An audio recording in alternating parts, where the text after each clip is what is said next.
Martin Foster. First of all, Paua. Paua ballooned up to 300 pounds and got stopped by Craig Payne after going along real well. He's since dropped 35 pounds and had 2 straight wins by KO.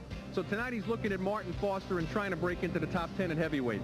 Paua is a guy who is possessed of some good skills. Don't be misled by that weight. He actually is fairly light on his feet, but he does need to weigh less, I think, in the future than he has for his past few fights. Martin Foster, he's a guy who needs a win here tonight. Well, Martin Foster also started off well. He was 11-2, and then all of a sudden in the last 6 months got knocked out 3 times. It's do or die for him. He wants to take Paua into the late rounds and do what Craig Payne did. All right, definitely a crossroads fight for Martin Foster tonight. And then we have our co-main event, which will go into the first extra man in was the Stanhope, the Tongan, Samson Paua. That is Samson without a P, by the way, Sam, son. There's Martin Foster in the ring. Where exactly is Tonga? You got me. But I assume in the South Pacific somewhere. You go to Samoa, make a right turn? Right. Is that how it works?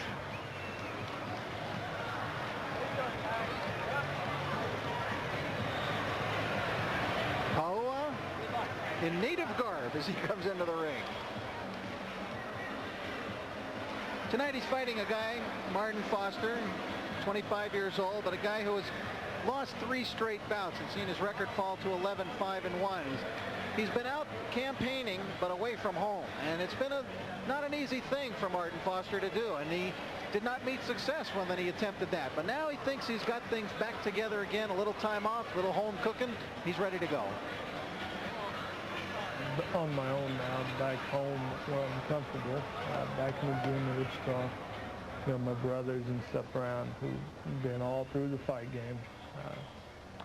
Ready to go again. You know, like I said, them guys, all my brothers have been through it.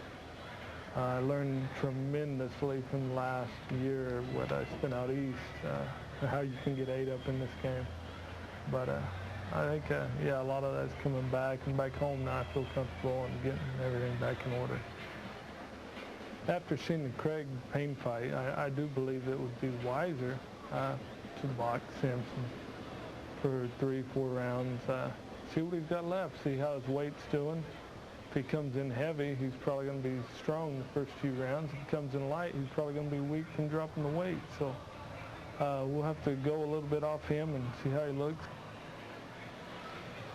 So that's Martin Foster's view of things tonight, and he mentioned the Craig Payne fight, and I suppose that's something that Samson Paua is just going to have to live with and learn to live with it. There you see Samson across the ring, a fight that most felt that he should win against Craig Payne. He did not do it. He thinks about it a lot himself. He knows that he let things get away from him in terms of his weight and conditioning, and so as he is prepared for this fight, he has kept that Craig Payne fight in mind.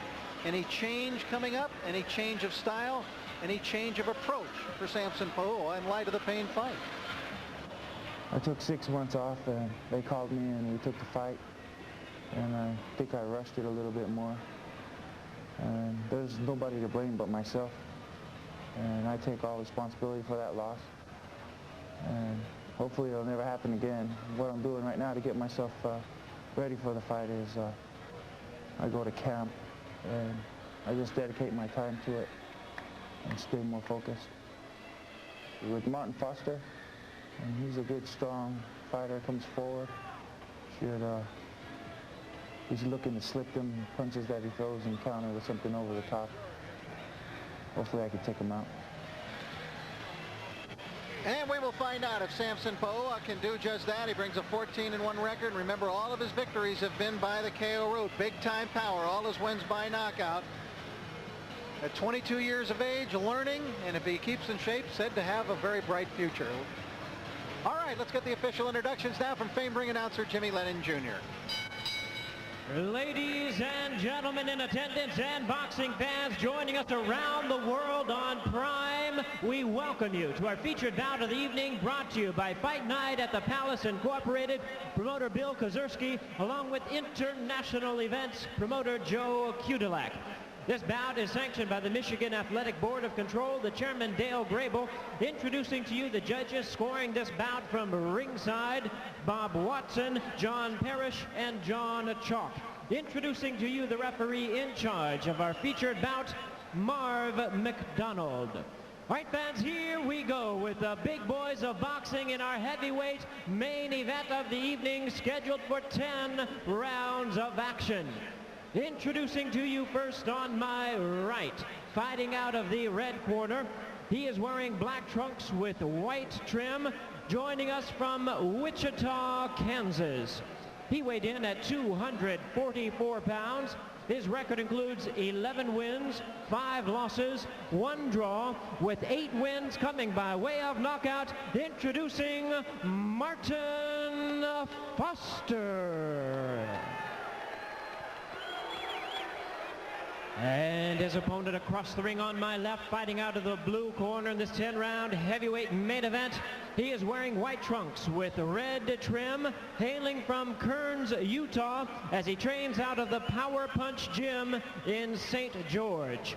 He weighed in at 264 pounds, and his record includes 14 wins, only 1 defeat, with all 14 of his wins coming by way of knockout. Introducing the hard-hitting Samson Pouha. Once again, your referee in charge. Now to give instructions, Marv McDonald. You've been of a knockdown. I'll tell you to go to the corner and stay there until I tell you to come out. Watch your low blows. You will be penalized for infractions. Shake hands and good luck to both of you.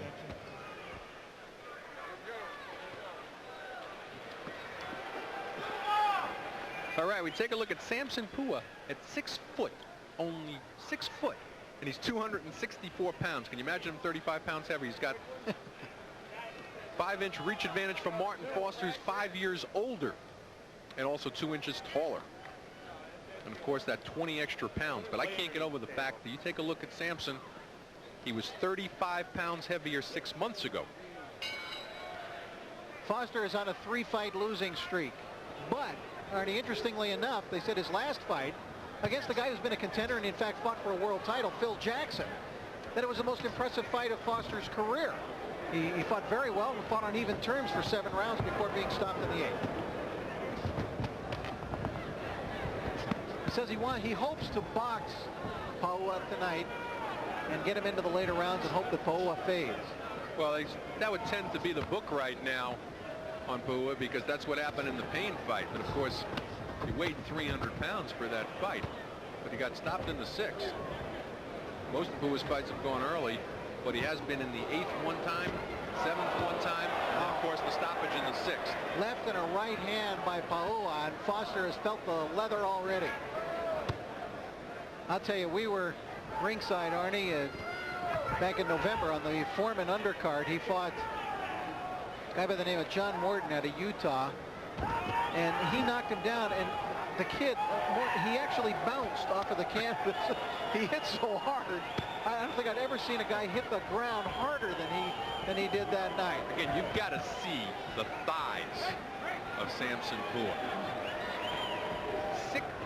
I mean, take a look. I mean, he's not exactly what you call light in stature, but you got to keep in mind that he's only 6 feet tall. So much of his weight are in the legs. And that's where a fighter gets a lot of his power. Well, and he's no stranger to Foster. Foster said they both kind of grew up in the amateurs together. Pouha's weight obviously has fluctuated. He's weighed anywhere from 243 pounds in a fight, which he did back in October of '93, all the way up to the 298 for the fight in which he was stopped by Craig Payne. It's just stupid for him to fight at that kind of a weight. No, and I saw him when he weighed 243 pounds, approximately 20 pounds lighter than he is now. When he fought Jason Waller, he looked beautiful. But you can't do what he's doing to a body where you're going to take off 30 to 50 pounds and balloon up and balloon down like that. So he said they're really trying hard to keep him on a diet and watch him between fights. Well, he is pummeling Martin Foster right now. This one doesn't look like it's going to go very long. And in fact, it is over. Martin Foster just took a spanking there in the last 30 seconds, and the fight has been stopped. And he didn't even come near his game plan. He stood there and traded punches. Complaining now, though, Rich, he doesn't think that he should have been stopped. Too many clean shots, though. Those were punches that were just being met with no resistance at all by Martin Foster. They were clean shots, and finally he went down. And McDonald stops the fight at that point.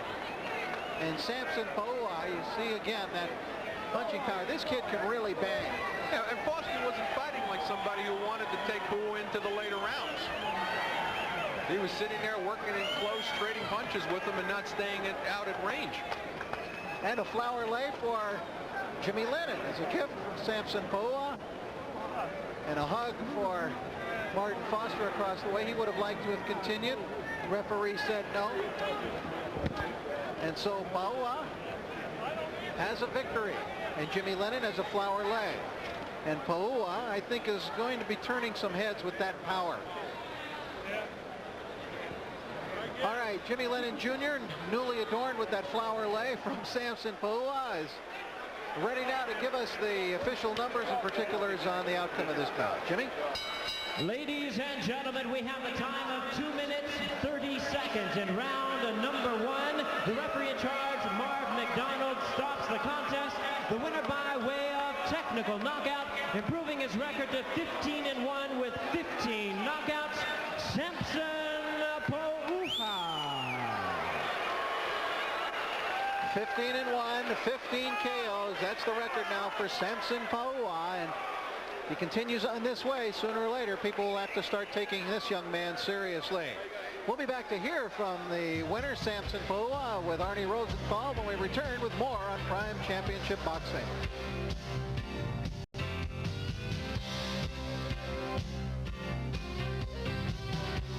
I'm getting ganged up on here, Rich.